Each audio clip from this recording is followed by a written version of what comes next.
Para você que acompanha a gente aqui no canal do YouTube da Amplitude Propaganda ou nas nossas redes sociais, eu vou mostrar para vocês como é um estúdio de podcast.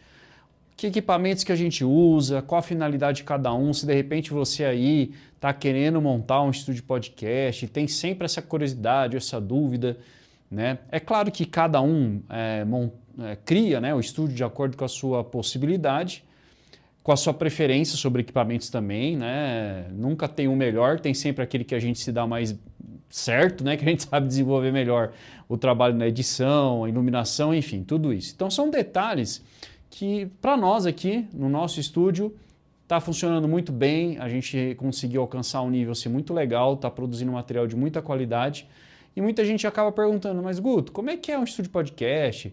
Por onde que a gente começa? Que tipo de câmera a gente compra? O áudio, enfim. Então hoje é um vídeo aqui para esclarecer para você como que é um estúdio de podcast. Não são todas as agências de publicidade que têm condições de fazer isso, mas aqui a gente investiu porque nós acreditamos que podcast é o futuro. É uma comunicação que muitas empresas, muitos profissionais têm utilizado justamente para divulgar melhor seus produtos, seus serviços, criar um network, enfim, podcast é o futuro da comunicação. Então, vamos lá, vamos começar pelo começo, né? Como diríamos. A primeira coisa que a gente se importou muito aqui, pode ser que fique um pouquinho meio escuro aqui que eu saí da luz, tá, gente? Mas o que importa aqui é mostrar para vocês. Vou até acender essa aqui para ficar mais claro aqui agora. A primeira preocupação que nós tivemos foi na qualidade do áudio. Nós estamos num bairro aqui, inclusive se chama Jardim Aeroporto, na cidade de Alfenas, e, quer queira ou não, pousa aqui avião, helicóptero o dia inteiro. E a gente tinha muito problema de ruído externo. Maritaca, é impressionante, a bicharada tudo cantando lá fora e vinha aqui para dentro esse som. Então a primeira coisa que nós cuidamos foi da acústica. Então, a primeira dica aqui, ó, nós temos duas portas para entrar no estúdio. Essa, na verdade, é a porta acústica. Aqui é que vai lá para a empresa, né? Vai para a recepção e tudo mais. Então nós temos essa primeira porta, fizemos todo um trabalho para vedar esse som e quem realmente lacra o som aqui dentro é essa porta é dura, hein? Essa porta que tem um sistema de acústica dentro dela, tem algumas coisas aqui que ajudam a ajudar, né? Na verdade, não vir esse som de fora. E também, pensando em termos de acústica, aí vocês enxergando agora mais o estúdio por inteiro, Gabi, pode dar uma geral aqui rapidinho, vocês vão observar que nós também temos aqui nessa parte, numa das paredes do estúdio, além de ser toda revestida, nós temos também essas espumas acústicas. Tá? O que elas ajudam? Elas ajudam na questão da reverberação do som, para você ter um som com reverb adequado para dentro do estúdio e também ajuda para que esse som de fora não venha. Tá?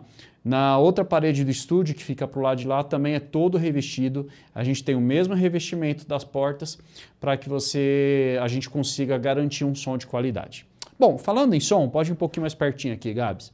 Gabi está me ajudando aqui. O pessoal sempre pergunta, que tipo de microfone usar, se eu vou usar microfone com braço, se eu vou usar sem braço.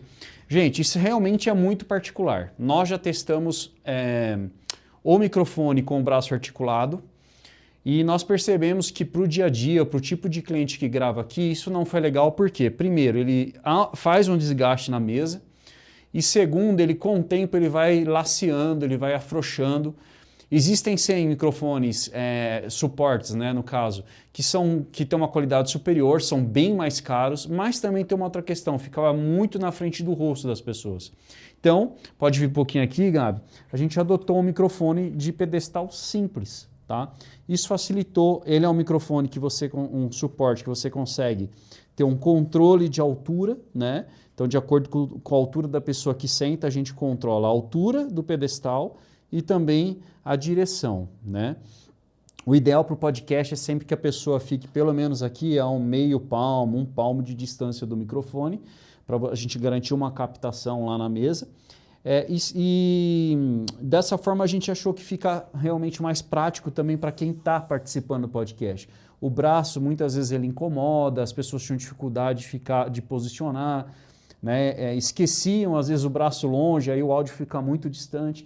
Então, quando a gente trabalha com um microfone de um suporte mais simples, para nós o resultado foi muito melhor, né? Até para a gente organizar, ficou mais limpo aqui na mesa, Para a imagem fica melhor porque não tem nada atrapalhando o centro da imagem são as pessoas, né? Então, a gente não tem aquele braço atrapalhando. Nós nos demos muito bem com esse tipo de suporte, um suporte super simples, gente, barato e que resolveu a nossa vida. Ainda falando de microfone, existem várias marcas, obviamente. As marcas talvez mais utilizadas sejam a Shure, AKG, Sennheiser e outras, né?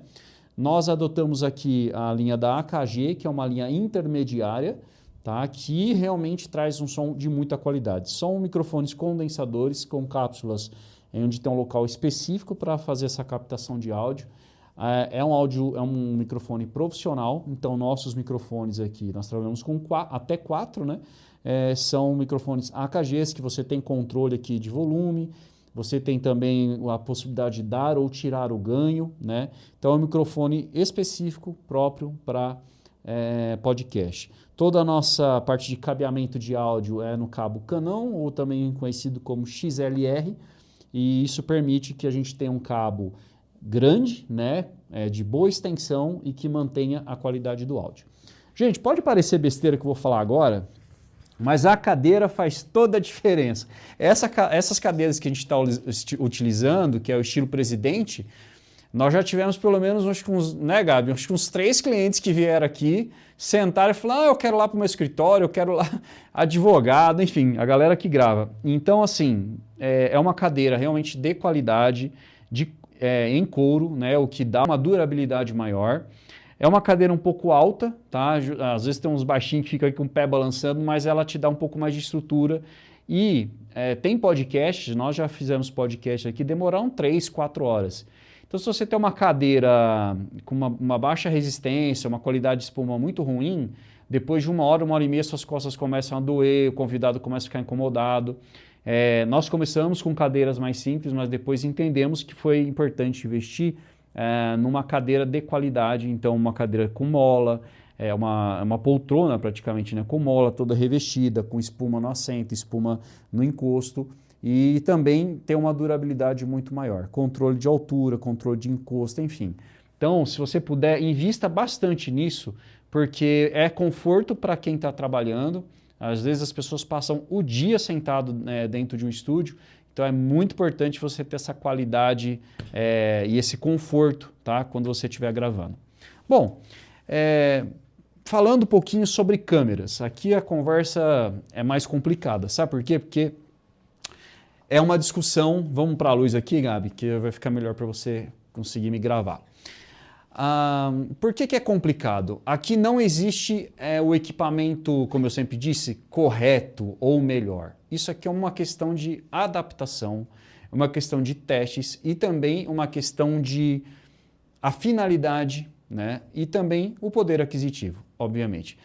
Tem uma galera que não é a favor disso, tem uma galera que é, por exemplo, usar câmeras robóticas. Gabi, mostra um pouquinho essa câmera aqui. Essa é uma câmera robótica, tá? Que ela funciona tanto via cabo, mas como ela funciona também via rede. Por que para nós essa câmera ela foi importante e a gente está muito feliz com ela? E para um podcast é uma câmera intermediária, tá? Não é uma das câmeras mais caras, mas também não é uma câmera simples, é uma câmera profissional. Não é câmera de segurança, tá, gente? Isso é bom a gente destacar, que tem muita empresa que está fazendo podcast com câmera de segurança, que você não tem controle sobre essa câmera, o zoom não é um zoom eletrônico, não é um zoom óptico, enfim, tem um monte de coisa ali que a gente não acha interessante. Bom, qual que é a parte importante dessa câmera? Para quem faz podcast, o lado legal dela é que ela permite, no nosso software de edição, fazer vários enquadramentos. Enquanto em muitos podcasts que de repente as pessoas têm mais possibilidade ou não gostam de usar, elas acabam tendo que ter pelo menos umas 6, 7 câmeras para você fazer uma entrevista, às vezes um podcast com 4 pessoas. Porque na questão da edição é muito importante você ter aquelas imagens mais fechadas que vão ajudar a fazer os cortes depois, os reels. Embora a imagem que mais trabalha é a imagem da câmera central, que é uma câmera mais aberta, num plano aberto. Mas é muito importante você ter enquadramentos. E quando você trabalha com uma câmera robótica, nós conseguimos setar, né, vários enquadramentos no nosso software de edição. Então, uma câmera ela pode fazer às vezes uns 4 ou 5 enquadramentos diferentes. Por exemplo, nesse caso aqui, tá pegando ali, Gabs? Essa câmera, por exemplo, ela é posicionada para pegar os convidados ou quem está participando que ficam naquele lado ali, né? A gente pode setar uma câmera para pegar as 2 pessoas, um enquadramento, aliás, para pegar uma pessoa, ou aquela pessoa do lado de lá, ou um close nessa cadeira, um close naquela. Ou seja, uma câmera nos dá recursos, pelo menos para aquele lado, de ter todos os enquadramentos que eu quiser. E como ela é uma câmera robótica e funciona via rede, a gente consegue levar essa câmera para qualquer ambiente onde tenha rede. Então, às vezes você está num ambiente ou até uma gravação que você vai fazer dentro de num cliente, por exemplo, você pode levar essa câmera e ela, via rede, funciona a qualquer distância, né? Então, isso é um lado interessante de ter as câmeras que a gente chama câmeras PTZs. Então, aqui no estúdio, nós adotamos 2 câmeras PTZs, onde uma câmera do lado de lá para fazer os enquadramentos para este lado do estúdio, né? De onde as pessoas estão sentadas, e esta câmera faz o trabalho dos enquadramentos daquele. É sempre assim, tá, gente? É sempre cruzado. Aquela câmera de lá nunca vai pegar ninguém no paralelo, ela sempre pega cruzado. Bom, e para a câmera principal, nós estamos trabalhando aí sim uma câmera com uma lente um pouco diferente, onde a gente pode estar trocando de lente, que é essa câmera aqui, Gabs, vem mostrar de pertinho. Nós estamos trabalhando com uma Sony 6600, é uma mirror, é uma excelente câmera, também para gravações externas. Mostra aqui a partezinha da frente dela aqui, Gabi, dá uma voltinha aí. Tá? É uma câmera que já tem sim, diferente da PTZ, uma lente diferente, tá? Uma lente que, deixa eu ajudar aí, isso. Uma lente que a gente consegue ter uma qualidade de imagem muito boa também, e é uma lente que, para o enquadramento que a gente precisava, que é pegar, né, literalmente a mesa inteira, o enquadramento onde pega o fundo, o cenário, a gente precisava trabalhar com a lente. Então ela é intercambiável, a gente pode trocar essa lente, né? Então a PTZ a gente não troca a lente, então aí a gente tem esse problema. E para o nosso espaço, a PTZ no máximo de abertura não pegaria a mesa inteira. Então nós adotamos essa câmera, que é uma câmera profissional para vídeo, né? E que nos ajuda muito, então a gente trabalha com essas 3 câmeras. Ah, já trabalhamos com mais câmeras? Sim, já, às vezes dependendo do que, a gente põe mais uma 4ª câmera e aí a gente vai adequando de acordo com o tipo de cliente que vem gravar, né? Com a necessidade que a gente tem. Mas para podcast, nesse setup, onde eu tenho 2 PTZs e eu tenho uma câmera mais estática, né? A gente com 3 câmeras faz tudo que a gente precisa, porque a PTZ ajuda muito nesse caso. Bom, vocês estão percebendo que nós temos aqui uma iluminação, né? Vamos voltar para a luz aqui, Gabi. A iluminação, gente, é muito importante, e esse é um dos desafios quando você trabalha com câmeras, né, de setups diferentes, né? A PTZ ela tem uma lente diferente, obviamente, da lente que a gente está usando aqui na Sony. Porém, a gente consegue equilibrar isso tanto mecanicamente, né, manualmente em cada câmera, como também no software a gente iguala essas imagens. Mas é muito importante você ter um controle sobre iluminação. E aqui não é diferente, a gente investiu bastante nisso. Então nós temos luzes específicas para o estúdio, né, onde nós temos softbox com colmeia, onde nós temos aqui... Gente, isso não é gambiarra não, tá, gente? É assim mesmo. O papel manteiga que a gente chama, porque ele ajuda a fazer uma difusão da luz. Aí eu vou mandar um abraço para o meu amigo Marco Aurélio, fotógrafo. Ele é um cara sensacional, nos ajudou aqui também. Mas é importante, gente, você trabalhar com a questão de iluminação, né? É uma iluminação onde a gente pode mudar o setup dela também, a gente trabalha, depois eu vou mostrar para vocês na mesa de iluminação, a gente consegue acender lâmpadas por seções. Se a gente quiser que fique só esse lado aceso, a gente consegue, só algumas lâmpadas, então isso é importante, você ter autonomia sobre a luz. E vocês vão perceber que aqui em cima também, ó, nós temos essas luzinhas aqui coloridas, que muita gente não sabe o nome, mas isso se chama ribalta. O que é o legal da ribalta? Além dela trabalhar com longas extensões, você trabalhar com o mesmo cabo que a gente usa no microfone, que é o cabo Canon ou XLR, as ribaltas, elas permitem, através de uma mesa de luz, né, nós setarmos as cores. Isso é muito bom porque, no nosso caso, que a gente aluga, por exemplo, o estúdio para empresas, as empresas gostam de deixar o estúdio, né, na cor característica, né, na identidade visual da marca deles. Então a gente consegue personalizar as cores do nosso estúdio para qualquer cor, na verdade, né, para qualquer cliente. Então a gente primeiro faz o estudo da cor, a gente faz os testes, vê na câmera como está saindo, então a gente consegue personalizar, né? Eu vou ali na nossa mesa de luz aqui, vai ficar um pouco escuro. Gabs, deixa eu ligar a luz aqui. Essa mesa que a gente usa é uma mesa super simples, gente, porque nós não precisamos de uma mesa digital, nada disso em termos de iluminação. Mas é aqui que a gente consegue fazer o controle, setar as luzes por cliente. Gabi, vamos mostrar lá? Pode mostrar a luz lá? Nós vamos mudar as luzes que a gente programou, pode mostrar as ribaltas. Olha, essa aqui, por exemplo, é uma cor de um cliente, até uma cor que a gente utiliza para quando a gente grava os materiais da Amplitude. Vocês vão ver lá que é laranja e azul, né? Essa aqui é a do Cefrago, que é um programa que nós temos também. Aí, de acordo com o cliente, ó, a gente já deixa a luz setada, o cliente chegou, a gente já deixa isso tudo programado.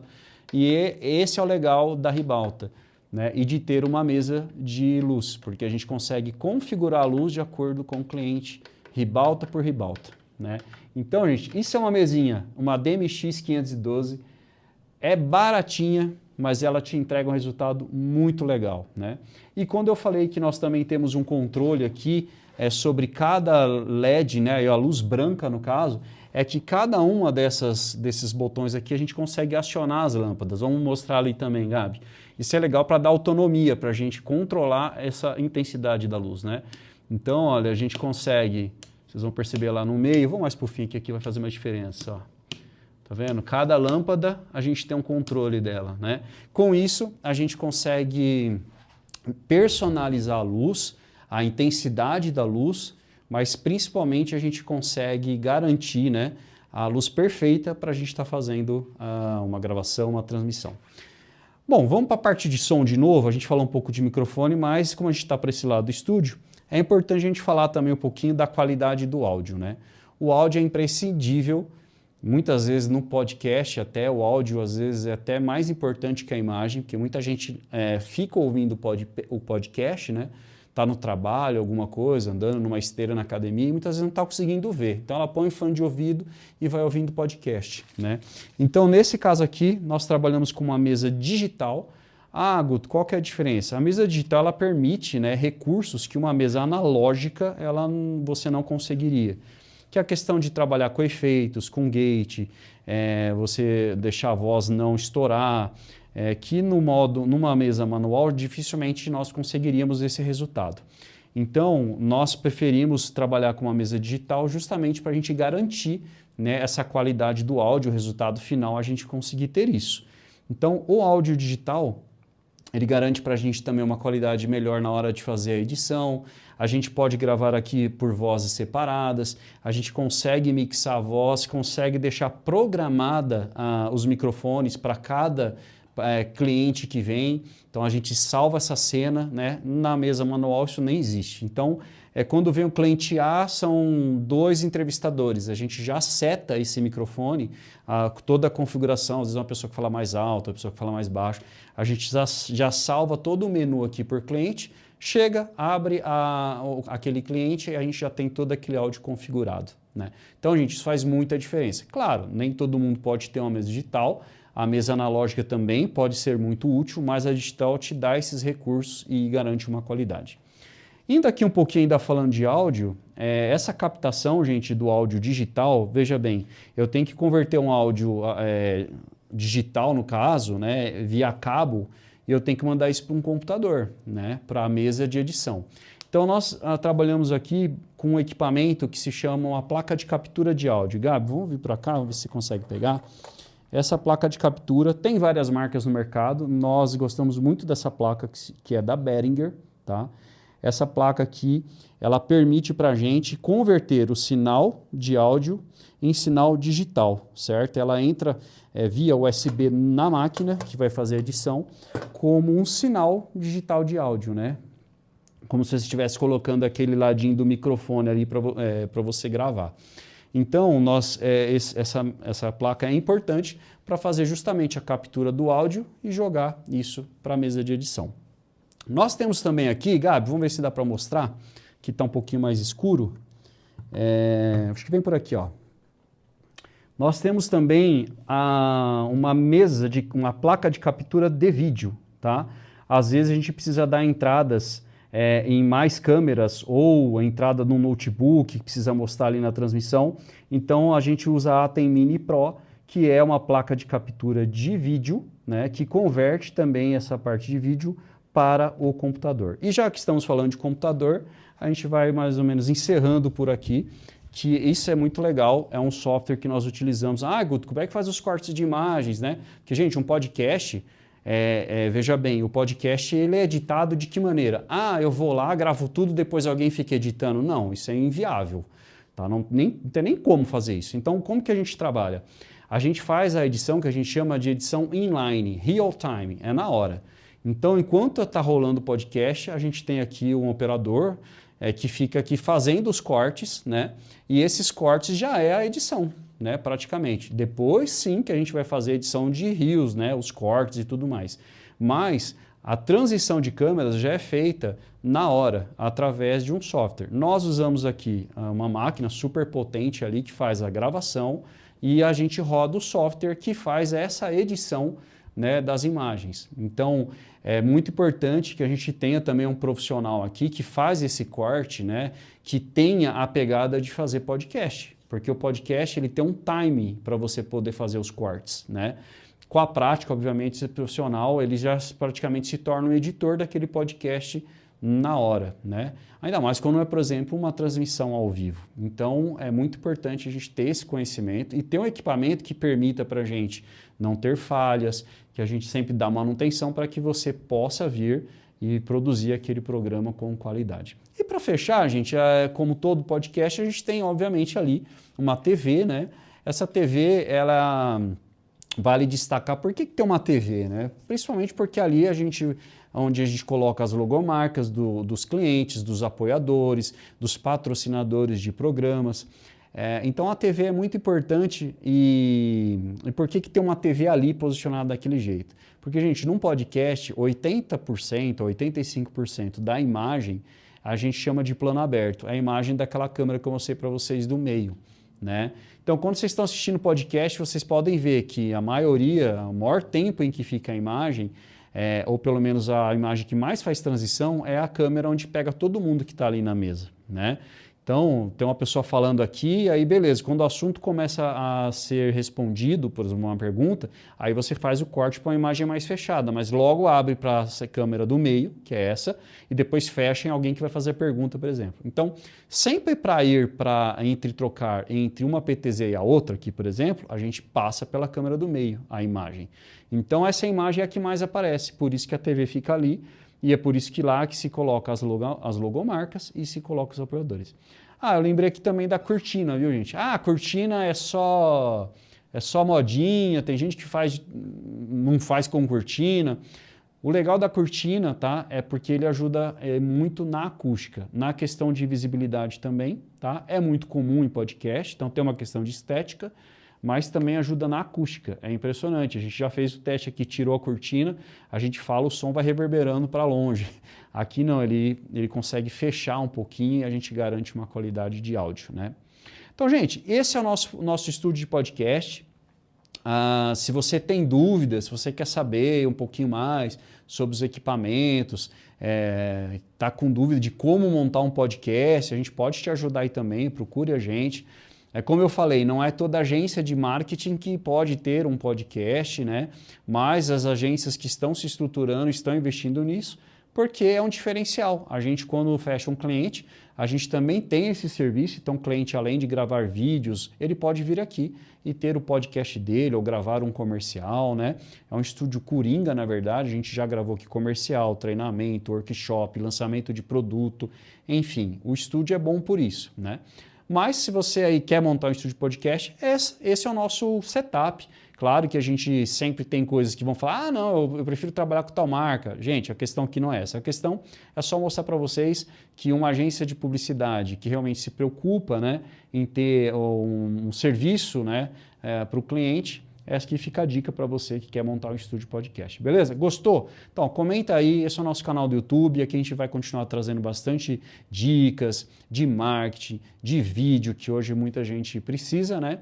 E se você quer saber mais, é só aceitar aí, clicar aí para você acompanhar a gente, compartilhar, ativar as notificações, né? Dá uma força aí, porque isso é muito importante para a gente no canal, beleza? Então, ó, ficou com dúvida? Escreve aí no comentário. Grande abraço para você.